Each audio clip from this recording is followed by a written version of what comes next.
Hi my dear friends and families, welcome back to our channel கையல் மோகன். எல்லாரும் எப்படி இருக்கீங்க? நான் ரொம்ப நல்லா இருக்கேன். இன்னைக்கு என்ன வீடியோனா என்னோட மேரேஜ் வீடியோ தான் பார்க்க போறீங்க. வீடியோவில் பார்த்தீங்கன்னா மியூசிக் ஆட் பண்ணலை. என்ன ரீசன்னு பார்த்தீங்கன்னா மியூசிக் ஆட் பண்ணால் காப்பிரைட் ப்ராப்ளம் வருது. அதனால் சொல்லிட்டு மியூசிக் ஆட் பண்ணலை.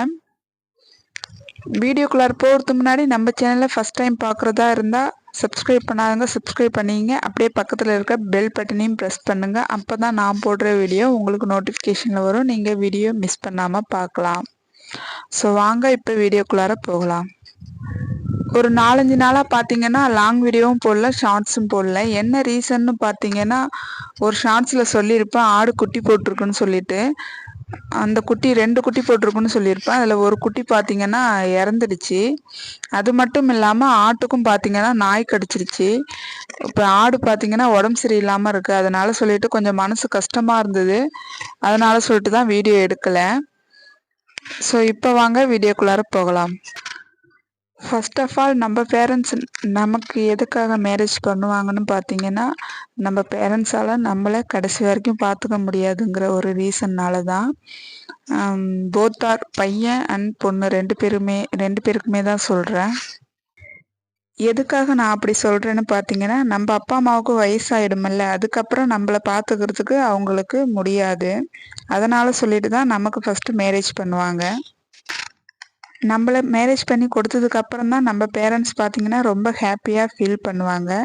நிறைய பேரண்ட்ஸ் பார்த்தீங்கன்னா சொல்லுவாங்க, உனக்கு ஒரு மேரேஜ் பண்ணிட்டா எனக்கு கவலை கிடையாது, நான் கவலை இல்லாமல் இருப்பேன் அப்படின்னு சொல்லிட்டு நிறைய பேர் சொல்லுவாங்க. எதுக்காக நம்ம பேரண்ட்ஸ் அப்படி சொல்லுவாங்கன்னு பார்த்தீங்கன்னா, நம்ம பொண்ணை கேர் பண்ணி பார்த்துக்கிறதுக்கு நம்ம மருமகன் இருக்காங்க. இல்லாட்டி நம்ம பையனை நல்லா கேர் பண்ணி பார்த்துக்கிறதுக்கு நம்ம மருமக இருக்காங்க அப்படின்னு சொல்லிட்டு தான் அவங்க ஹாப்பியாக ஃபீல் பண்ணுற ரீசன். மேரேஜுக்கு அப்புறம் பார்த்தீங்கன்னா, ஹஸ்பண்ட் அண்ட் ஒய்ஃப்குள்ளார கண்டிப்பாக சின்ன சின்ன சண்டைகள் வரதான் செய்யும். லவ் மேரேஜாக இருந்தாலும் சரி, அரேஞ்ச் மேரேஜாக இருந்தாலும் சரி. ஹஸ்பண்ட் என்ன சொல்லுவாங்க, தெரியாதனமா நான் உன்னை கல்யாணம் பண்ணிட்டேன்னு சொல்லிட்டு சொல்லுவாங்க. ஒய்ஃப் என்ன சொல்லுவாங்க, நானும் உன்னை தெரியாதனமா கல்யாணம் பண்ணிட்டேன்னு சொல்லுவாங்க. ஈவன் 2 பேருமே அப்படி தான் சொல்லிக்குவாங்க. இருந்தாலுமே கடவுள் போட்ட முடிச்சு தான், யாருக்கு யார் அமையணும்னு சொல்லிட்டு கடவுளுக்கு கண்டிப்பாக தெரியும். அதுபடி தான் நமக்கு வந்து கல்யாணம் வந்து நடக்கும். மேக்ஸிமம் பார்த்தீங்கன்னா, இந்த சண்டை வர டைமில் ஹஸ்பண்ட் அண்ட் ஒய்ஃப் 2 பேரில் யாராச்சும் ஒருத்தவங்க விட்டு கொடுத்து போனாலே அந்த மேரேஜ் லைஃப் கண்டிப்பாக நல்லாயிருக்கும். நானும் என்னோட ஹஸ்பண்டும் பார்த்தீங்கன்னா, மேரேஜ் பண்ண புதுசில் சின்ன சின்ன சண்டை போட்டிருக்கோம். அப்போலாம் நான் பார்த்தீங்கன்னா விட்டு கொடுத்து போக மாட்டேன். பட் இப்போ பார்த்தீங்கன்னா 2 பாப்பா பிறந்ததுக்கப்புறம் அந்த விட்டு கொடுத்து போகிற தன்மை எனக்குள்ள தானாகவே வந்துடுச்சு. என்ன ரீசன்னு பார்த்தீங்கன்னா, நமக்குன்னு 2 குழந்தைங்க இருக்காங்க. இனிமேல் நம்ம அந்த குழந்தைங்களுக்காக வேண்டி நம்ம இருக்கணும். அப்படின்னு சொல்லிட்டு நான் அண்டர்ஸ்டாண்ட் பண்ணி போறேன். நான் மட்டும் இல்ல, நெறைய பேர் பார்த்தீங்கன்னா, குழந்தை இல்லாததுக்கு முன்னாடி வந்து அப்படிதான் இருப்பாங்க. குழந்தை பொறந்ததுக்கப்புறம் நெறைய விஷயத்துல அண்டர்ஸ்டாண்ட் பண்ணி போகுவாங்க. எல்லாருக்குமே கண்டிப்பா அந்த ஒரு ஹேபிட் இருக்கும். ஸோ முடிஞ்ச அளவுக்கு பார்த்தீங்கன்னா, ஹஸ்பண்ட் அண்ட் ஒய்ஃப்க்குள்ள விட்டு குடுத்து போகுறது வந்து ரொம்ப நல்லது. யாருக்கிட்ட விட்டு குடுத்து போறோம்? நம்ம ஹஸ்பண்ட் கிட்ட தானே விட்டு குடுத்து போறோம். நம்ம ஒய்ஃப் கிட்ட தானே விட்டு குடுத்து போறோம்னு சொல்லிட்டு போங்க. அது ஒண்ணும் தப்பு கிடையாது. ஏன்னு பார்த்தீங்கன்னா, நம்ம கடைசி காலத்துல நமக்கு பக்கத்துணையா இருக்க போறது நம்ம ஒய்ஃபு, நம்ம ஹஸ்பண்ட் தான். வேற யாருமே கிடையாது. எனக்கு பார்த்தீங்கன்னா, மே 16, 2019ல மேரேஜ் ஆச்சு. நான் ஒரு 3 மந்த் ப்ரெக்னென்ட்டா இருக்கும்போது, என்னோட ஹஸ்பண்ட் பார்த்தீங்கன்னா, என்கிட்ட இதேமாரி நான் ஃபாரின் போலான்னு இருக்கேன். நீ என்ன சொல்ற? அப்படின்னு சொல்லிட்டு என்னோட சஜஷன கேட்டாங்க. நான் பார்த்தீங்கன்னா, ஓகேங்க நீங்க போயிட்டு வாங்க அப்படின்னு சொல்லிட்டு நான் சொன்னேன். எதுக்காக அவங்க என்கிட்ட வந்து கேட்டாங்கன்னா, ப்ரெக்னென்ட்டா இருக்கேன்ல அதனால சொல்லிட்டு எப்படி விட்டுட்டு போறதுன்னு சொல்லிட்டு என்ட்ட கேட்டாங்க. நான் ஓகே நீங்க போயிட்டு வாங்கன்னு சொல்லிட்டு சொன்னேன். என்ன ரீசன்னு பார்த்தீங்கன்னா, கல்யாண கடை இருந்துச்சு. அதனால சொல்லிட்டு நானும் சரி நீங்க போயிட்டு வாங்க நான் பார்த்துருக்கேன்னு சொல்லிட்டு சொன்னேன்.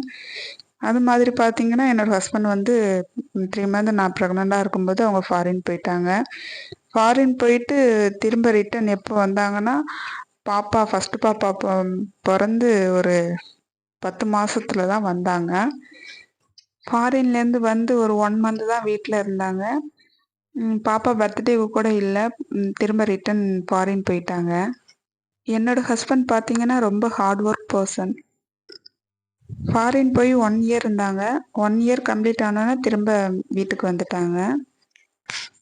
திரும்ப பார்த்தீங்கன்னா, நான் பிரெக்னன்ட்டா இருந்தேன். பிரெக்னன்ட்டா இருக்கும்போது நான் ரொம்ப எக்ஸ்பெக்ட் பண்ணேன். இது கண்டிப்பா பையனா தான் இருக்கும் அப்படின்னு சொல்லிட்டு. என்ன ரீசன்னு பார்த்தீங்கன்னா, ஃபர்ஸ்ட் வந்து எனக்கு கேர்ள் பேபி. அதனால சொல்லிட்டு செகண்ட் வந்து பாய் பேபியா இருக்கணும்னு சொல்லிட்டு ரொம்ப எக்ஸ்பெக்டேஷனோட இருந்தேன். எல்லாருக்குமே பார்த்தீங்கன்னா, பேசிக்கா உள்ளது தான். ஃபர்ஸ்ட் பாய் பேபியா இருந்தா செகண்ட் கேர்ள் பேபியா இருக்கணும்னு சொல்லிட்டு நினைப்பாங்க. ஃபர்ஸ்ட்டு கேர்ள் பேபியா இருந்தா செகண்ட் பாய் பேபியா இருக்கணும்னு சொல்லிட்டு நினைப்பாங்க. இது எல்லாருக்குமே உள்ள ஒரு இயல்பான ஒரு விஷயம் தான். நான் பார்த்தீங்கன்னா, செகண்ட் ப்ரெக்னன்ட்டா இருக்கும்போது, YouTubeல நெறைய ஜெண்டர் ரிலேட்டடான வீடியோஸ்லாம் பார்ப்பேன். ஃபர்ஸ்ட் பேபிக்கு பார்த்தீங்கன்னா, ஸ்கேன் ரிப்போர்ட்ல ஃபுல்லாவே ஆண்ட்ரியர்ன்னு சொல்லிட்டு தான் இருந்துச்சு. நான் YouTubeல வீடியோஸ் பார்க்கும்போது, அந்த YouTubeல உள்ள வீடியோஸ்லலாம் என்னன்னா, போஸ்டியர்னா பாய் பேபி, ஆண்ட்ரியர்னா கேர்ள் பேபின்னு சொல்லிட்டு தான் நான் பார்த்தேன் வீடியோஸ்ல. அப்படி இருக்கும்போது ஃபர்ஸ்ட் பேபிக்கு எனக்கு பார்த்தீங்கன்னா, ஆன்ட்ரியர்ன்னு தான் இருந்துச்சு. செகண்ட் பேபிக்கு பார்த்தீங்கன்னா, ஸ்கேன் ரிப்போர்ட்ல போஸ்டியர்ன்னு இருந்துச்சு. ஓகே, நமக்கு வந்து கான்ஃபிடென்ட்டா நமக்கு செகண்ட் வந்து பாய் பேபின்னு சொல்லிட்டு தான் ரொம்ப கான்ஃபிடென்ட்டா இருந்தேன். செகண்ட் பேபி டெலிவரிக்காக பார்த்தீங்கன்னா, ஹாஸ்பிட்டல் போயிருந்தேன். எனக்கு பார்த்தீங்கன்னா 2மே ஆப்ரேஷன் தான். அதனால சொல்லிட்டு ஃபேமிலி பிளானிங் பண்றதுக்காக வேண்டி சைன் பண்ண சொல்லியிருந்தாங்க. என்னையும் என்னோட ஹஸ்பண்டும். நாங்க 2 பேருமே பார்த்தீங்கன்னா, சைன் பண்ணி குடுத்துட்டோம். இப்போ நார்மல் டெலிவரியா இருந்தா, ஃபேமிலி பிளானிங் பண்றதுக்கு ஒரு 3, 4 டேஸ் ஆகும். பட் சிசேரியனுங்கிறதுனால வேண்டி கையோடயே பண்ணிடுவாங்க ஃபேமிலி பிளானிங். ஆப்ரேஷன் தியேட்டர் உள்ளார போய் ஒரு 10 நிமிஷத்துல பார்த்தீங்கன்னா, பாப்பா பொறந்துட்டாங்க. பாப்பா பொறந்தோனே என்ன குழந்தைன்னு சொல்லிட்டு நான் கேட்கலான்னு பார்த்தேன். ஓகே, அவங்களே சொல்லுவாங்க அப்படின்னு சொல்லிட்டு, கண்டிப்பா நமக்கு பையனா தான் இருக்கும் அப்படின்னு சொல்லிட்டு நினைச்சிட்டு இருந்தேன். பட் டாக்டர் வந்து உனக்கு ஃபர்ஸ்ட்டு என்ன பேபிம்மான்னு சொல்லிட்டு கேட்டாங்க. நான் வந்து கேர்ள் பேபின்னு சொல்லிட்டு சொன்னேன். அவங்க உனக்கு செகண்டும் கேர்ள் பேபி தாம்மா பொறந்திருக்குன்னு சொல்லிட்டு சொன்னாங்க. அந்த டைம்ல என்னால ஒண்ணுமே சொல்ல முடியல. எனக்கு அழுகைலாம் தாங்கல. இருந்தாலும் நான் அழுகல. ஆப்ரேஷன் பண்ண டைம்ல நம்ம அழக்கூடாதுன்னு சொல்லிட்டு அழுகைய நான் கண்ட்ரோல் பண்ணிக்கிட்டேன். டாக்டர்ஸ் பார்த்தீங்கன்னா, ஃபேமிலி பிளானிங் பண்ணவா? வேணாமான்னு சொல்லிட்டு என்கிட்ட கேட்டாங்க. எனக்கு பார்த்தீங்கன்னா, ரொம்ப ஷாக்கிங் ஆயிடுச்சு. என்னன்னு பார்த்தீங்கன்னா, யாருமே ஃபேமிலி பிளானிங்க்கு நம்ம ஒன்ஸ் சைன் பண்ணி குடுத்துட்டோம்னா, நம்மள்ட்ட திரும்ப கேட்க மாட்டாங்க. பண்ணவா? வேணாமான்னு சொல்லிட்டு. நான் என்ன சொன்னேன்னா, எனக்கு என்ன குழந்தை பொறந்திருக்குன்னு சொல்லிட்டு, என்னோட அக்கா, எங்க அம்மா, என்னோட ஹஸ்பண்ட்கிட்ட போயிட்டு சொல்லுங்கன்னு சொல்லிட்டு சொன்னேன். அவங்கள்ட்ட போயிட்டு நர்ஸ் சொல்லியிருக்காங்க. என்னோட ஹஸ்பண்ட் தான் பார்த்தீங்கன்னா, ரொம்ப அழுதுருக்காங்க. எங்க அம்மாவும், எங்க அக்காவும் நீங்க பண்ண வேணாம், ஃபேமிலி பிளானிங் பண்ண வேணாம்னு சொல்லிட்டு சொல்லிட்டாங்க. நானும் என்னோட ஹஸ்பண்டும் பார்த்தீங்கன்னா, ரொம்ப ஃபீல் பண்ணோம். 2வது பாப்பா பொறந்ததுக்கு ரொம்ப ஃபீல் பண்ணி அழுதோம். பட் இப்ப பார்த்தீங்கன்னா, என்னோட ஹஸ்பண்ட் ஃபர்ஸ்ட் பாப்பாவ விட செகண்ட் பாப்பா மேல தான் ரொம்ப பாசமா இருப்பாங்க. நம்ப பார்த்தீங்கன்னா, எப்போதுமே எக்ஸ்பெக்டேஷனோட இருக்கக்கூடாது. கேர்ள் பேபி தான் வேணும், பாய் பேபி தான் வேணும்னு சொல்லிட்டு நம்ம எக்ஸ்பெக்டேஷனோட இருக்கிறத ஃபர்ஸ்ட்டு அவாய்ட் பண்ணிக்கணும். ஏன்னா, அந்த டைம்ல வந்து நமக்கு அந்த பேபி பொறக்கலன்னா, நம்ம ரொம்ப ஹர்ட் ஆயிடுவோம். அந்த ஒரு ஃபீல வந்து நம்பளால சொல்லவே முடியாது. அவ்வளோ ஒரு ஹர்ட் ஆகும். ஸோ, நம்ப வந்து எக்ஸ்பெக்ட் பண்ணாம நமக்கு எந்த பேபி பொறந்தாலும் ஓகே அப்படிங்கிற ஒரு மைண்ட் செட்ல தான் நம்ப இருக்கணும். சில பேர் பார்த்தீங்கன்னா சொல்லுவாங்க, எனக்கு 2 கேர்ள் பேபி தான். நான் ரொம்ப ஹேப்பியா தான் இருக்கேன். அப்படின்னு சொல்லிட்டு வாயால சொல்லுவாங்க தவிர, அவங்க மனசால கண்டிப்பா சொல்லவே மாட்டாங்க.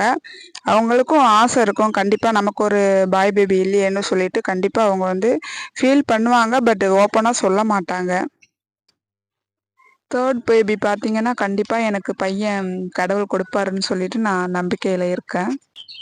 எனக்கு பார்த்தீங்கன்னா, மேரேஜ் ஆகி 5 இயர்ஸ் கம்ப்ளீட் ஆயிடுச்சு. இந்த 5 இயர்ஸ் கம்ப்ளீட் ஆனதுல என்னோட ஹஸ்பண்ட் பார்த்தீங்கன்னா, ஒரே 1 வருஷம் பொங்கலுக்கு மட்டும் தான் வீட்ல இருந்திருக்காங்க. மத்த டைம் ஃபுல்லாவே வேலை வேலைன்னு சொல்லிட்டு வேலைக்கு தான் போயிருப்பாங்க. ஈவன் கல்யாண நாளுக்கு கூட இருக்க மாட்டாங்க. நான் என்னோட ஹஸ்பண்ட்கிட்ட ஏங்கங்க இப்படி வேலை வேலைன்னு சொல்லிட்டு போறீங்கன்னு சொல்லிட்டு கேட்டா, "நம்ப வந்து ஓடுற வயசுல ஓடி சம்பாரிச்சுக்கிட்டா தான் உண்டு." அப்படின்னு சொல்லிட்டு சொல்லுவாங்க. என்னோட ஹஸ்பண்டுக்கு பார்த்தீங்கன்னா, லோன் வாங்குறது, தவணை எடுக்கிறது, வட்டிக்கு பணம் வாங்குறதுலாம் மோஸ்ட்லி அவங்களுக்கு வந்து பிடிக்காது. நாங்களும் எதுலுமே இல்ல. என்ன ஒரு ரீசன்னு பார்த்தீங்கன்னா, நம்ம கஞ்சி குடிச்சாலும் நிம்மதியா குடிக்கணும். நம்ம வீட்டு வாசல்ல வந்து ஒரு கடன்காரங்க வந்து நிக்கக்கூடாதுன்னு சொல்லிட்டு சொல்லுவாங்க. நீங்க நினைக்கலாம் கடனே இல்ல, கடன் வாங்காம தான் நீங்க இருக்கீங்களான்னு சொல்லிட்டு. நாங்க கடன் வாங்குனது உண்டு. கல்யாணத்துக்கு முன்னாடியே வாங்குனோம். பட் இப்ப எங்களுக்கு பார்த்தீங்கன்னா, எந்த ஒரு கடனும் இல்ல. நம்ம கடன் இல்லாம இருந்தா தான் நம்ம கையில வர காசு வந்து தங்கும், கையில தங்கும். ம் க வட்டிக்கு பணம் வாங்குறது, குழு எடுக்கிறது இப்படிலாம் இருந்ததுன்னா, நம்ம கையில காசு நிக்காது. இப்படியே நம்ம குடுத்துட்டு தான் இருக்கணும் கடைசி வரைக்கும். நம்ம கையில பணம் தங்காது. மோஸ்ட்லி பார்த்தீங்கன்னா, இதேமாரி ஒரு விஷயத்த வந்து அவாய்ட் பண்ணணும்.